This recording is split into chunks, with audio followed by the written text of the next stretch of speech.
नमस्कार मंडळी, मी डॉक्टर अंजुश्री मेटकर आज एका नवीन विषयासह आपल्यासमोर आले आहे. विषयाचं नाव आहे मैत्र. मंडळी, मैत्री ही मैत्री असते. हो, मैत्रीला दुसरी तोड नसते, दुसरी उपमा नाही. मैत्री असते एक अतूट बंधन, जे असतं अतिशय घट्ट अशा रेशमी धाग्याने बांधलेलं. मैत्री असते सोनसळी प्रभात सकाळ, जी आपल्याला नेहमी ऊर्जावान बनवते, आपल्याला एक प्रकारचा एनर्जी देते. मैत्री असते एक सुगंधित केवडा, ज्याच्या दर्शनाने माणूस क्षणमात्र आपल्याला तनमनात असं छान सुगंधी वाटतं, छान आनंदी वाटतं. मैत्री असते सोनसळी प्रभात, जी आपल्याला ऊर्जावंत बनवतेच, पण मनात एक नवचैतन्याचं गारोटी निर्माण करत असते, एक वेगळं. पण मैत्री असते काय, तर मैत्री असते अनकंडिशनल लव. ते तर सगळ्यांना माहितीच आहे.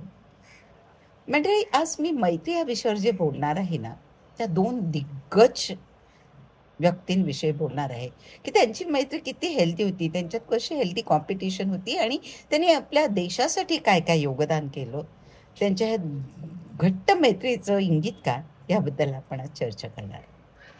हे मित्र अतिशय दिग्गज, मी सांगितल्याप्रमाणे एक भारतीय लोकशाहीला शिस्त लावणारा तडफदार माजी निवडणूक आयुक्त TN शेषन, तर दुसरा कोकण रेल्वे दिल्ली मेट्रोसारख्या चमत्काराचा निर्माता मेट्रोमॅन श्रीधरन. दोघेही आपापल्या क्षेत्रातले टॉपचे विद्यार्थी, अतिशय टॉपचे अधिकारी सुद्धा पुढे जाऊ. पण दोघांनी आपल्या कर्तृत्वाने देशाची व्यवस्था एकदम अशी काही सुधारून टाकली की त्यांनी जणू काही तो बिडाच उचलला होता की मी माझ्या देशासाठी काहीतरी योगदान देईन आणि काहीतरी माझ्या देशासाठी मी करून दाखवेन. अशा ह्याच्या दोघांनी सुद्धा अशी काही चोख व्यवस्था केली त्यांच्या त्यांच्या क्षेत्रात की सॅल्यूट त्यांच्या त्या कर्तृत्वाला सुद्धा. दोघेही प्राथमिक शाळेत एकाच शाळेत शिकत होते, एकाच वर्गात शिकत होते आणि विशेष म्हणजे पहिल्या नंबरसाठी या दोघांमध्ये सतत सतत कॉम्पिटिशन असायची. आणि ती कॉम्पिटिशन कशी होती, हेल्दी कॉम्पिटिशन होती, ज्याच्यात हेवे दावे नव्हते, विश्वास नव्हता. म्हणजे त्याला का मिळतं चांगलं मार्क, मला का नाही, असा कुठलाही, किंवा त्याचा पहिला नंबर का आला, माझा का नाही आला, असा कुठलाही दुश्वास एकमेकांबद्दल नव्हता. दोघे मूळचे केरळचे. 1942 साली पलक्कड या गावातील सर्वात नावाजलेल्या बेसन एनहांजिकल या मिशनरी स्कूलमध्ये इंग्रजी दुसऱ्या इयत्तेत श्रीधरन यांनी ॲडमिशन घेतली. शेषन मात्र त्या शाळेत आधीपासून शिकत होते.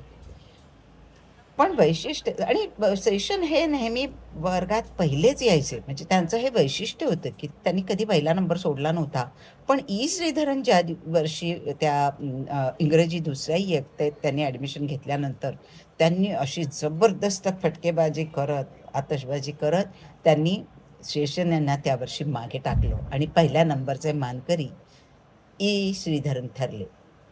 आणि तेथूनच या दोघांमध्ये एक हेल्दी कॉम्पिटिशन, एक वेगळ्याच प्रकारचा एक स्पर्धा सुरू झाली. शेषन हे उंचीने खूप कमी होते, त्यामुळे ते नेहमी पहिल्या बाकावर बसायचे, तर श्रीधरन हे अतिशय हायटेड, त्यामुळे ते नेहमी मागच्या बाकावर बसायचे.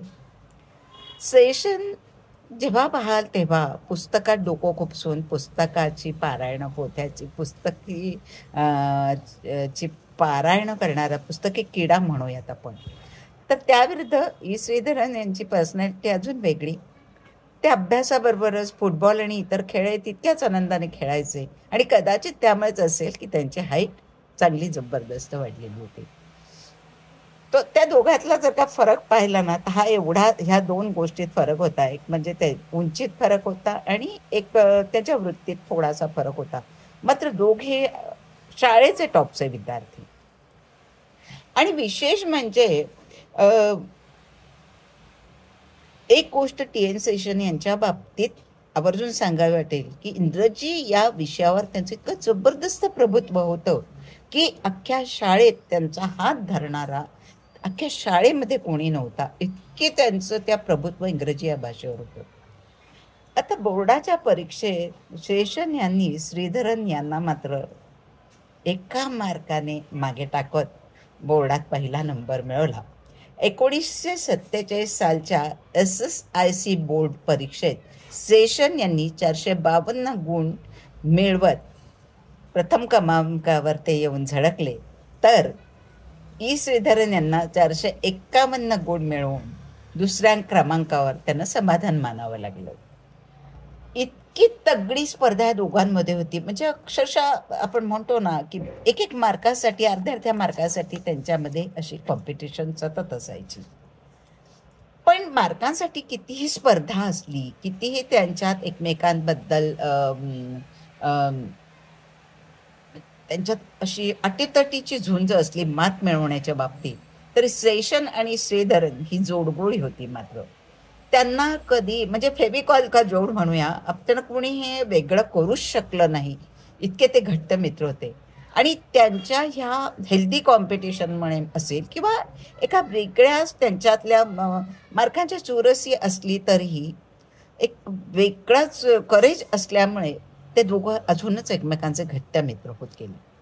पुढे इंटरमिजिएटसाठी सुद्धा देखील व्हिक्टोरिया कॉलेजला दोघांनी एकत्रच ॲडमिशन घेतली. एकत्रच बसून अगदी मन लावून अभ्यास केला, झपाटून जाऊन अभ्यास केला आणि अख्ख्या मद्रास प्रांतात इंजिनिअरिंगला प्रवेश मिळेल असं इतके मार्क मिळवणारे त्या काळात, म्हणजे 1947 आय थिंक असेल,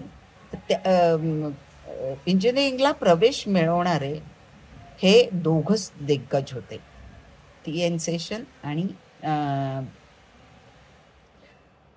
श्रीधरन. पण मंडळी, इतके मार्क मिळवून सुद्धा TN शेषन यांना आपल्या भावाप्रमाणे IAS अधिकारी बनायचे त्यांचं लहानपणीचं स्वप्न होतं, त्यांची महत्वाकांक्षा होती. आणि म्हणून त्यांनी मद्रास ख्रिश्चन कॉलेजमध्ये फिजिक्स विभागात प्रवेश TN शेषन यांनी घेतला, तर श्रीधरन यांनी आंध्रमधल्या काकीनाडा इंजिनिअरिंग कॉलेजमधून सिव्हिल इंजिनिअरिंग पूर्ण केलं. 1954 साली UPSC परीक्षा उत्तीर्ण होऊन 1954 शेषन UPSC परीक्षा उत्तीर्ण होऊन IAS अधिकारी बनण्याचं त्यांचं स्वप्नच होतं, त्यांनी ते पूर्ण केलं. त्याच काळात श्रीधरन यांनी इंडियन इंजिनिअरिंग सर्व्हिसेसची परीक्षा देत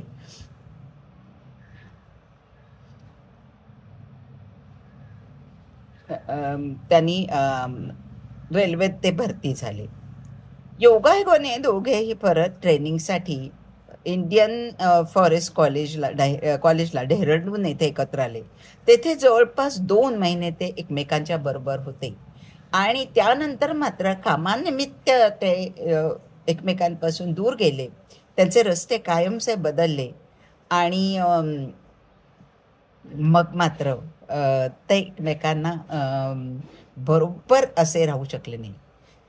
TN शेषन यांनी प्रशासकीय कारकिर्दीत एकामागून एक यश मिळवत भारताचे मुख्य कॅबिनेट सचिव बनण्यापर्यंत मजल मारली.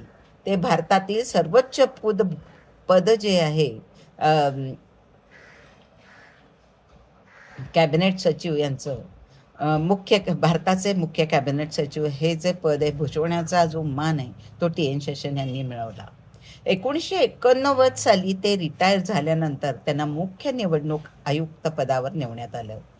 निवडणूक काळात आचारसंहिता, शिस्त आणि जी कठोर शिस्त लागते आणि जो कडकपणा लागतो, आचारसंहितेचं बंधन जे आहे, या सगळ्या गोष्टी एक मापदंड TN शेषन यांनी घालून दिला आणि एक प्रकारचं निवडणूक ह्याला एक प्रकारचं वळण लावण्याचं किंवा कडक शिस्त लावण्याचा त्यांनी खूप प्रयत्न केला आणि तीच शिस्त पुढे निवडणुकीच्या ह्याच्यासाठी खूप कारणीभूत झाली.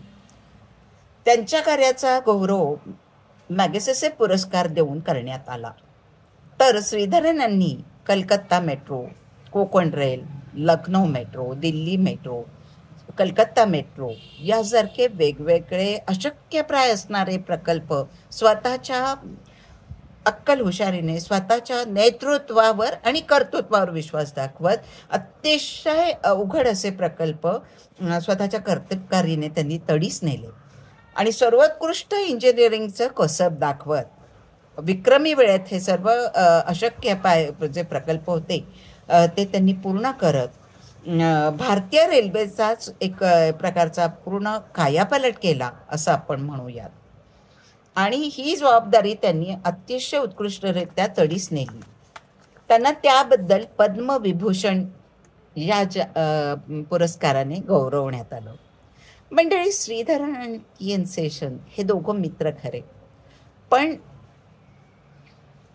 एका मुलाखतीत स्वतः श्रीधरन यांनी आपल्या या मैत्रीचा जगावेगळा किस्सा सांगितला होता आणि त्यांची मैत्र किती हेल्दी कॉम्पिटिशन होतं, किती एक प्रकारचं त्यांच्यात